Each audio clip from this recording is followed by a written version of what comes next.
Oi, gente! Eu sou Dadinha Saturnino, apresentadora da TV Abrale, e hoje eu estou aqui com a doutora Fernanda de Oliveira Santos, médica hematologista, para falarmos sobre a hemoglobinúria paroxística noturna.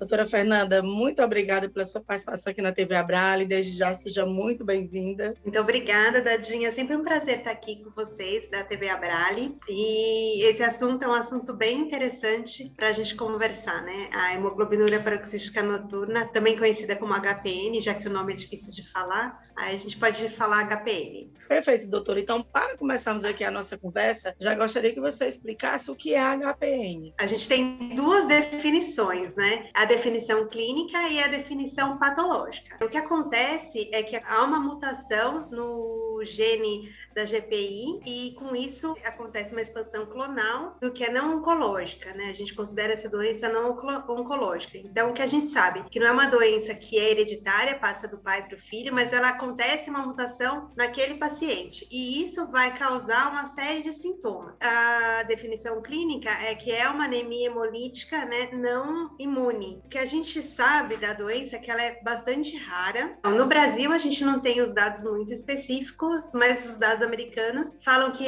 a incidência é de 5 a 10 vezes menos do que a aplasia de medula, que também já é uma doença rara. Doutora, e geralmente quais são os sintomas que os pacientes apresentam? Às vezes é difícil da gente conseguir ter um sintoma clássico. O que vai acontecer é essa anemia hemolítica, né, não imune, que vai ter o CUMBS negativo.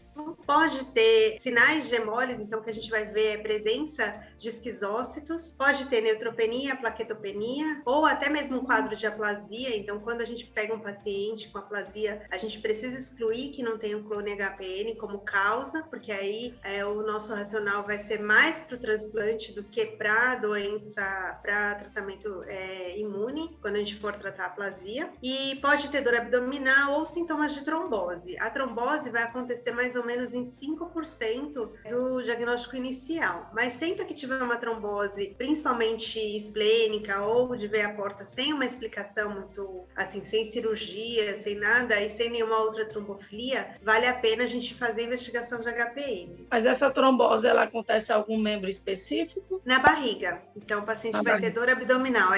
Quando a gente fala esplênica é no baço e quando fala na porta é no fígado. Então, pode ter uma trombose ou no baço ou no fígado. E aí, com isso, o que acaba acontecendo é que o paciente vai ter dor abdominal. Aí, por que ela tem esse nome, né? Hemoglobinúria paroxística noturna? Porque, inicialmente, o paciente, ele dormia, aí quando ele acordava, saía a urina com sangue. Era a primeira urina bem cor de chocolate, que é uma urina com hemólise, e é por isso que ganhou esse nome. Essa apresentação clínica, ela é bem rara. A gente não tem muitos pacientes que fazem esse quadro, assim, exuberante de hemoglobinúria, que é quando o paciente vai apresentar essa urina com sangue. Pode também ter lesão renal em alguns pacientes, mas assim, quando a gente vai desconfiar, é uma anemia hemolítica ou uma trombose ou um quadro de aplasia. Basicamente, são as três situações que mais a gente pensa em HPN. Doutora Fernanda, por ser uma doença rara, ela é mais difícil de diagnosticar e como é que esse diagnóstico é realizado? Bom, a gente sabe que doença rara é sempre mais difícil de diagnosticar porque o médico esquece dela, esquece que ela existe e esquece de fazer o teste mais específico.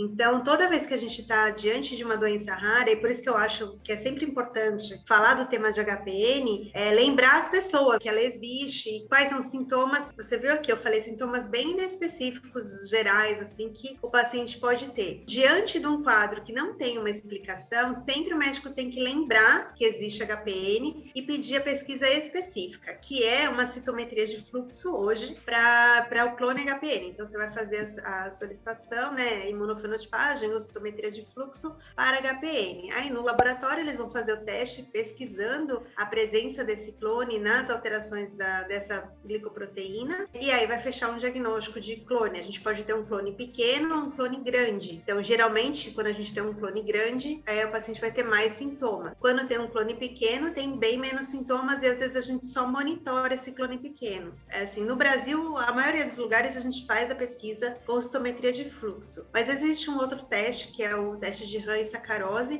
que ele pesquisa o CD55 e CD59 num teste mais simples. Nos trabalhos eles falam que é só título histórico, mas eventualmente em algum lugar no Brasil pode ser que ainda utilize esse teste, né? Ele está previsto no rol, todas essas coisas. Mas o melhor teste seria a citometria de fluxo. Ou seja, doutora, falando popularmente, o paciente apresentou esses primeiros sintomas, foi ao médico e ele tem esse olhar, ele lembra da doença, da HPN, ele vai pedir uma análise clínica do sangue específico, é assim? Exatamente, ele vai fazer um teste que a gente chama de diagnóstico, ele vai falar tem ou não tem, é um teste de exclusão. Então, se ele veio negativo, a citometria não tem, então você exclui a doença. Agora, a gente vai suspeitar toda vez que tiver anemia, que tiver sinais clínicos de hemólise, então aumento do DHL, da bilirrubina, que tiver citopenias associadas, às vezes até numa mielodisplasia, que a gente vai ser uma mielodisplasia que vai virar uma aplasia, né, aquelas mielodisplasias hipoplásicas, daí a gente pode também lembrar de fazer essa pesquisa do HPN, porque eventualmente pode ter benefício do tratamento. Está gostando deste conteúdo? Se inscreve agora no canal da TV Abrale.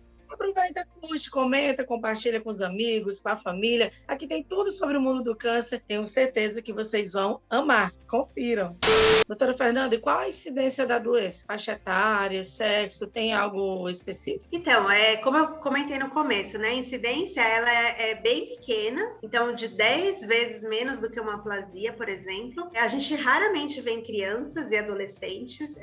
Os dados estatísticos falam que acontece mais na quarta e quinta década, mas minha experiência clínica, eu tenho mais pacientes na faixa de 20 anos, né? Na faixa entre 20 e 30 anos. Tem casos tanto de homens quanto de mulheres igual, e não tem uma predisposição familiar. Então, uma coisa que sempre os pacientes me perguntam é se tem alguém na família que tem HPN, eu tenho mais chance de ter? Não tem. E essa ideia de não aparecer em criança, porque como é uma mutação que acontece no indivíduo, ela é mais rara de acontecer nas crianças, né? Isso serve para todas as mutações. Qualquer doença que acontece uma mutação vai aparecer mais tardiamente, né? Doutora Fernanda, e no caso do diagnóstico do HPN, quais são as opções de tratamento para o paciente? Então, dependendo da idade e do quadro clínico, a gente pode fazer acompanhamento. Então, se tem um quadro clínico muito leve, não tem nada, um clone bem pequeno, a gente vai tratar o sintoma principal, então a hemólise com corticoide, enfim, e aí vai só monitorando esse clone, aí você monitora frequente, não pode monitorar o paciente sumir. Agora, se o paciente tem um clone moderado ou um quadro mais grave, como uma aplasia, por exemplo, aí a gente pode usar ou fazer um transplante de medula, porque daí é a única opção curativa que a gente tem para a doença. Normalmente, quando você faz um diagnóstico de HPN, você já faz a pesquisa, né,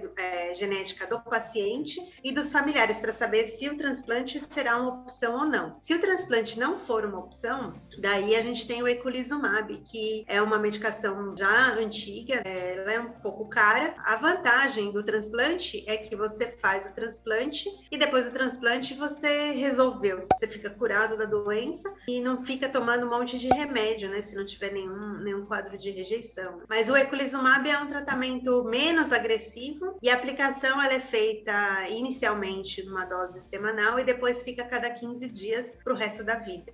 Então o paciente ele vai ficar tomando a medicação de 15 em 15 dias para o resto da vida. Ela é injetável, você faz mais ou menos em 40 minutos, 1 hora, é rápido. Poucos pacientes têm alergia, então é um tratamento tranquilo. Se o paciente tem uma elevação do dímero ou já teve uma trombose, a gente vai associar um anticoagulante, mas só o anticoagulante ele não vai resolver. Por exemplo, tem casos que a gente tem trombose bem grave e você só dá o anticoagulante não resolve, porque você não bloqueia o defeito e a inflamação do sistema complemento que acontece, que vai estar causando essas tromboses. Então é importante você tratar também, se o paciente teve trombose e tem clone de médio para alto, fazer o tratamento com eculizumab. Doutora, e no caso do transplante, por favor, confirma novamente quais são as indicações. 50% pai e mãe, é assim, irmãos? Então, normalmente a gente prefere fazer um transplante full match, né, porque é uma doença não oncológica e a gente está visando a cura. Então, seria dos irmãos. Normalmente, a gente vai fazer o transplante nos pacientes que têm condição clínica de transplante. Então, preferencialmente os pacientes mais jovens, mais ou menos a mesma indicação de transplante na aplasia de medula. Se o paciente ele não tem condição clínica ou tem alguma doença muito grave que não permite que seja feito o transplante, aí faz o tratamento clínico com eculizumab. Doutora Fernanda, e os pacientes, eles precisam ter algum cuidado especial na sua rotina, no seu dia a dia? Os pacientes, eles precisam ter os cuidados com as vacinas que a gente recomenda e tentar ter uma vida, assim, como eu posso dizer, mais pacata, para não ficar evitando aglomerações, lugares com muita gente, para tentar minimizar riscos de infecção. Situações que, por exemplo, ele vai precisar fazer um procedimento cirúrgico ou tem maior risco de trombose, se ele nunca teve, sempre está mais atento. Então, fazer uma prevenção, porque é uma doença que pode ter maior risco de trombose. Se for fazer um procedimento cirúrgico e estiver tomando medicação, a gente tenta fazer uma pausa ou espaçar essas aplicações para que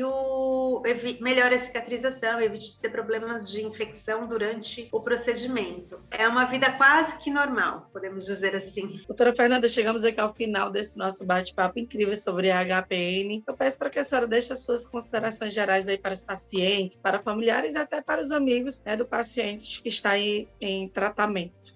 Prazer sempre estar aqui. Eu acho que a primeira coisa que a gente precisa falar para o paciente é que ele não é a doença dele. Então, para não se definir pela doença, eu acho que essa é a primeira coisa que eu sempre falo. A vida é muito mais do que só a doença. Então, é muito importante que ele continue motivado com as coisas da vida, né? As coisas que ele gosta de fazer e tudo. Para os familiares, a mesma coisa, não ficar tratando ele como um bibelô que não pode fazer nada, porque isso diminui a autoestima e diminui a disposição de vida mesmo, né? Porque é uma queixa muito frequente.